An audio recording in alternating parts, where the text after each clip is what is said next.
Kubor ka Batesi TV. Lawan Rashapi da ka Orange Nissan Lumso po near Fire Brigade Shillong. Ringkat bat ka net foodish. Ordar mapi. Minwan ra mangi hakerdog ying jongpi.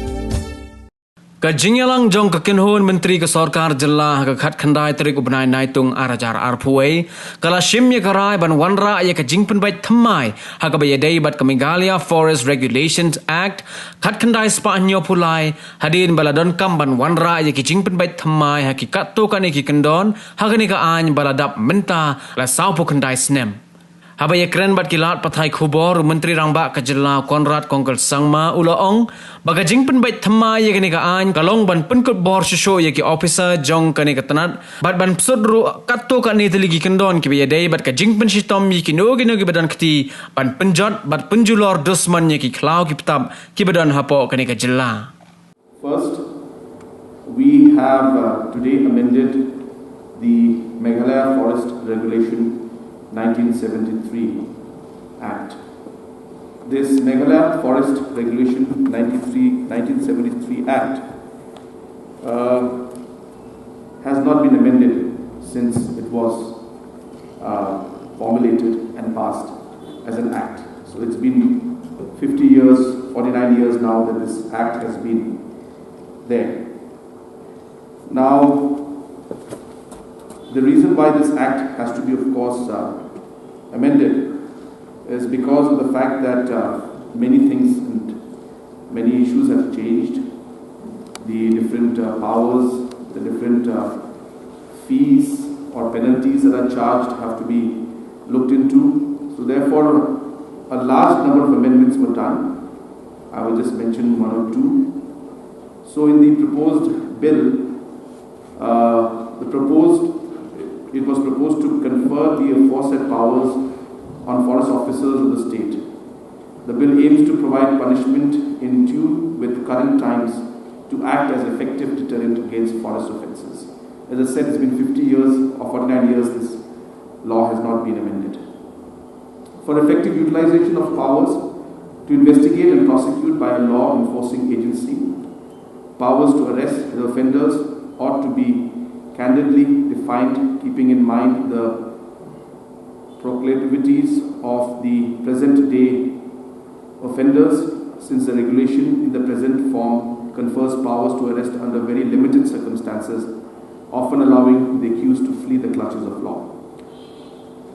In compliance of the Apex Court's directions to provide effective security to strictly enforce forest protection, the amendment bill provides for statutory obligations for providing such security and assistance by police force. In view of the provisions of the enhanced powers of forest officers in the amended bill, there is likelihood of initiation of malicious prosecution against such officers, necessitating requirement of sanction for prosecution which has been duly incorporated in the bill. So like that, there are different aspects. Many amendments are there. But point being that this particular act has been amended today. Today the Cabinet also has cleared the Meghalaya Public-Private Partnership Policy 2021. As you are aware, or you may not be aware, that in the whole country there are only 3 states that don't have a PPP policy. And Meghalaya happens to be one of them. So therefore, this particular public-private partnership policy was absolutely necessary to facilitate more private investment in the state. A detailed note has been prepared on the salient features of this public-private partnership policy 2021. There is one unique aspect to it, which is the aspect of community public-private policy, partnership policy aspect in it. Whereas in most of the other states, you will see that the public-private partnership policy mostly deals with large infrastructural projects. But we have introduced a new concept of the community public-private partnership policy. It's not entirely new. It's there in some parts of the world and maybe in some of the states in the north, in the country also.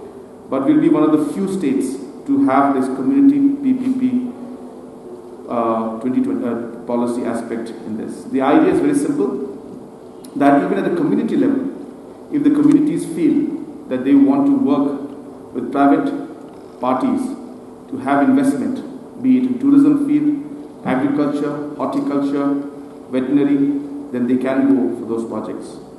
There is also obviously the aspect of the Land Transfer Act being applicable when it comes to the public-private partnership policy, and therefore those aspects also, the ownership and other aspects of land and the protection to the local people, all have been taken into consideration.